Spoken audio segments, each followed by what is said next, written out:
you want to be comfortable and you want to have friends and you want to be like early days, being like short, being 5 feet tall. At 80 years old, Danny DeVito sits in a modest home in Los Angeles, a far cry from the glittering penthouses most Hollywood legends inhabit. Few people realize that behind the comedic genius and legendary performances lies a story of profound physical suffering, emotional scars that never fully healed, and a man who has spent 8 decades fighting against the world's expectations of who he should be. The journey to this quiet, understated existence began in the working-class neighborhoods of New Jersey, where Danny was born into circumstances that would shape his entire worldview. His childhood was marked by rejection before he could even understand what rejection meant. His mother, already exhausted from raising multiple children, made no secret of her disappointment at his birth. These weren't hidden feelings buried deep in a parent's heart. They were stated plainly, matter-of-factly, as if Danny's arrival was simply an inconvenience she had to endure. That fundamental rejection, that sense of being unwanted before he even took his first breath, became the invisible weight he carried into adulthood. The home environment offered little comfort or stability. His father, a candy store owner in Asbury Park, was a different man depending on the hour of the day. During daylight hours, he was pleasant enough, managing his business with a degree of normalcy. But when darkness fell and alcohol entered his system, the transformation was complete. The man became volatile, angry, and dangerous. Police records document 17 visits to their home between 1950 and 1955, each one a terrifying reminder to young Danny that his father was capable of anything. Danny learned to read the signs, the sound of a bottle being opened, the change in his father's footsteps, the tone of his voice when it shifted from friendly to menacing. Sometimes he hid in closets. Other times he ran to sympathetic neighbors' houses, seeking refuge from the chaos unfolding behind his own front door. By his teenage years, Danny understood that escape was not just desirable, it was essential. 2 of his childhood friends were dead before age 16. The neighborhood was drowning in heroin addiction, and the future seemed predetermined for boys like him. The poverty was grinding, the violence was constant, and the prospects were bleak. But Danny possessed something that many others in his circumstances didn't: an unwavering determination to become something different. He orchestrated his own escape with remarkable maturity for a 14-year-old boy. He studied relentlessly, saved every penny he could scrape together from odd jobs, and eventually accumulated $237, a significant sum for a working-class teenager in the 1950s. He then convinced his parish priest to intervene on his behalf, to speak to his parents about his ambitions. The timing of his request to his parents was calculated and strategic. He waited until his father was sober and, more importantly, laden with guilt about his behavior, and his mother was feeling the weight of her initial rejection. In this moment of vulnerability, they agreed to let him attend oratory prep school. That decision quite literally saved his life. Of the 12 friends from his childhood, only 3 survived to adulthood without ending up imprisoned or enslaved to drugs. The other 9 were lost to the very circumstances that Danny had desperately fought to escape. But there was another burden that Danny carried through all of this struggle, one that made his achievements even more remarkable. Danny DeVito has Fairbanks disease, a rare genetic condition that dramatically limits growth and causes severe, chronic pain throughout the body. He stands just 4 feet 10 inches tall, and this height is not simply a matter of appearance. It is inextricably linked to pain that has never ceased, not for a single day of his adult life. In his 20s and 30s, when most men are in the prime of their physical vitality, Danny's pain levels hovered between 6 and 8 out of 10. His hips ached, his knees were perpetually damaged, and his back was a source of constant, grinding discomfort. Hollywood promised him millions if he would simply undergo surgery, if he would allow doctors to break his bones and rebuild them, to reconstruct his face into something more conventionally attractive. One studio offered him a sum that would be worth nearly $1 million in today's currency. Danny refused. He didn't simply decline politely and move on. He burned the contract at a beach bonfire, a symbolic act of defiance against the notion that he needed to become someone else to matter, to succeed, to be worthy of love and respect. His response to casting directors and producers became legendary among those who knew him. "I'd rather be a first-rate version of myself than a second-rate version of someone else." This wasn't empty philosophy. It was the guiding principle of his entire career. The years before his breakthrough were years of humiliation and grinding poverty. Between 1967 and 1970, he auditioned 248 times.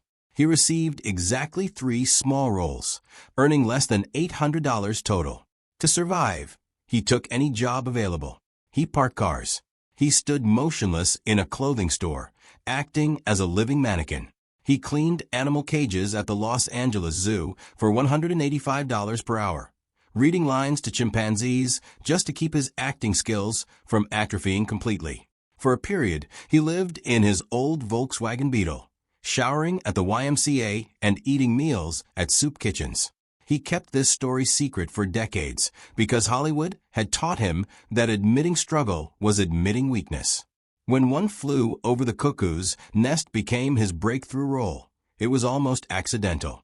He had been on screen for just 5 minutes and 52 seconds, a small supporting part as the character Martini. But he brought such intensity, such authenticity to those few moments that the film's director, Milos Forman, defended his casting choice when the studio wanted to replace him with a more famous actor. The film won 5 major Academy Awards, and while Danny wasn't nominated, he had finally arrived. He was visible, and he was finally on the map. Then came the decision that nearly everyone told him was insane. In 1978, when his acting career was finally gaining momentum, Danny gave up 3 film roles to audition for a television sitcom called Taxi.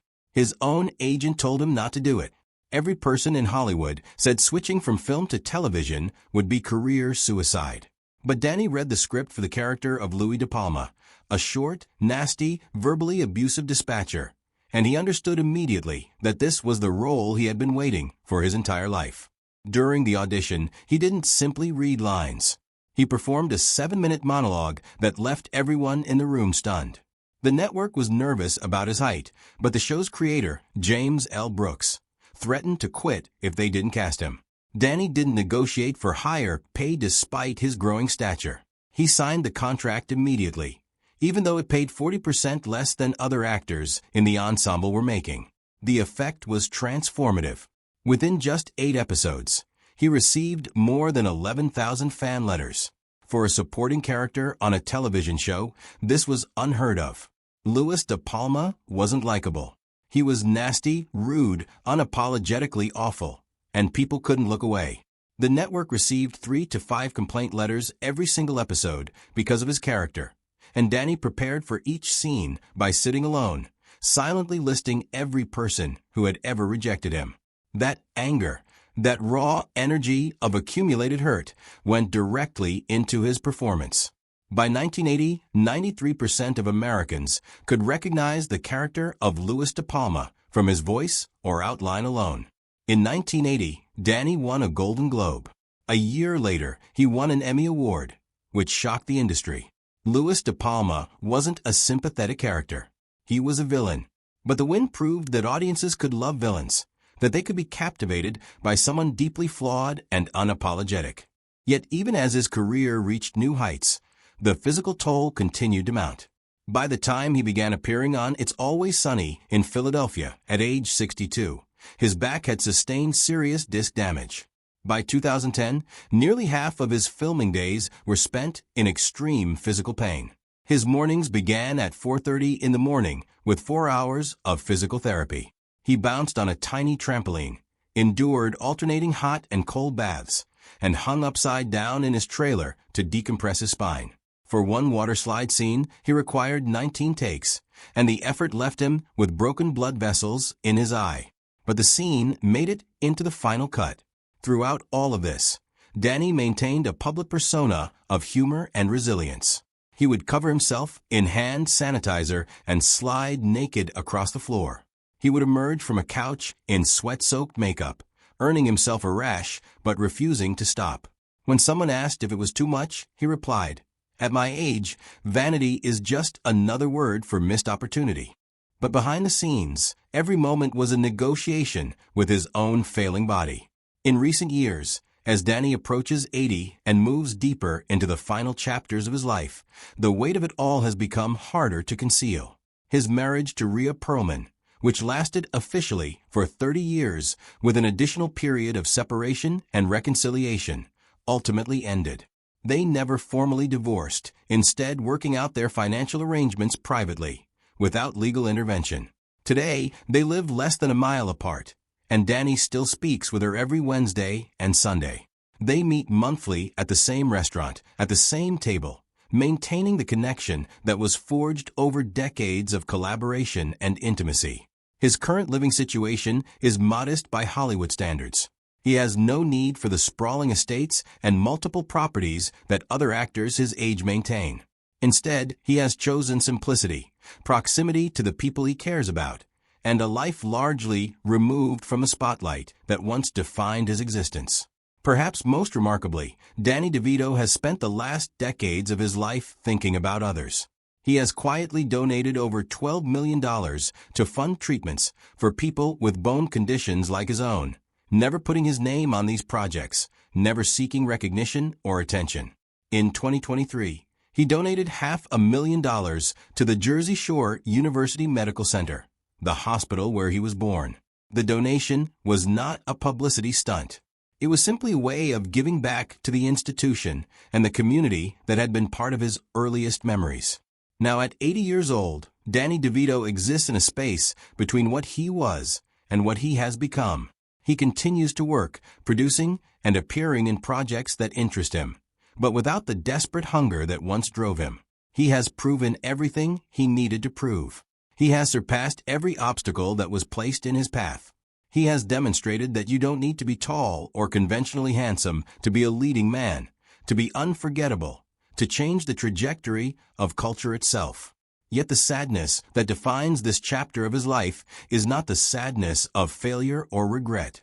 It is the sadness of a man who has endured chronic physical pain for 60 years, who began life feeling unwanted and unloved, and who has spent his entire existence fighting against the world's insistence that he should be different, should be other, should be less than he is. He has won that fight, but a cost has been immeasurable, and now, as he approaches the final years of his life, he lives quietly, modestly, surrounded by the love of people who finally understand what he always knew, that being himself was more than enough. Like, subscribe, and follow for more.